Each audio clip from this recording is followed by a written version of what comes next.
Pahiya ang inabot ng alien kay Ja Morant, sinayawan mga idol, iwan sa hang time ni Ja. Posterize ang inabot, bininyagan si Wemby. Welcome to the NBA. Mapapaaway pa si Ja Morant. Memphis Grizzlies versus San Antonio Spurs. Nagkamali sa pagkalkula ng haba ni Wemby. Si Ja Morant simulang-simula supalpal agad ang inabot niya sa rookie. Wag mo daw uulitin yan, pero 4 minutes after, butata na naman ng Grizzlies superstar sa alien. Nauna nga lang ang foul kay Branham, kaya not counted yung block na yon. Supalpal din ang inabot ng reigning Defensive Player of the Year Jaren Jackson Jr. kay Wembanyama. Showtime ang rookie sa harap ni Ja Morant. Back-to-back alley-oop dunk para sa alien. Naging dikit ng laban sa first quarter. Naglaro na din ulit si Derrick Rose para sa Memphis Grizzlies. 23-20, Spurs up by 3. Second quarter, Derrick Rose mid-range jumper, sumagot sa Wembanyama, slam dunk ng gigil ang alien mga idol. Again, Derrick Rose from mid-range, 4 points na for the Rose, 10-2 run by Memphis.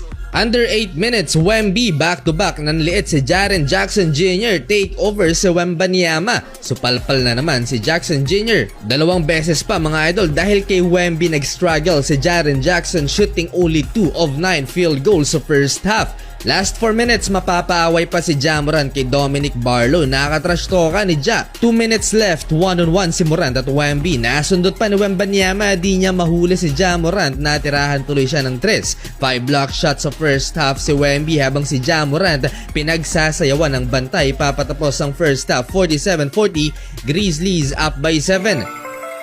Third quarter, nabura ang lamang ng Grizzlies. Julian Champagnie with a back-to-back 3-pointers at sa one leg 3-pointer na Wembanyama. Friendly bounce, lumamang ang San Antonio Spurs 51-50 and layo ng bitaw ng rookie. After ng impressive run na yan, ang San Antonio Spurs napatake over si Desmond Bane at muling lumamang mga idol ang Memphis Grizzlies. 6 minutes left, nanggigil na si Wembanyama. Gustong ipahiya sa sariling home court si Bismack Biyombo. Nag-step up ang mga role players ng Memphis Grizzlies at dito na natambakan ng San Antonio Spurs. Natapos ang third quarter, lamang ng isang dosena ang home team, 80-68. Fourth quarter finish na, tuluyang natambakan ng San Antonio Spurs at nag-showtime si Ja Morant mga idol. Back-to-back pinahiya si Wembanyama, hang time panis ang height ni Wemby. Eto ang matindi mga idol, killer crossover ni Ja Morant kay Wembanyama. Iwan ng gigil si Morant, pinosterize ang alien rookie. Pahiya ang inabot. Welcome to the NBA.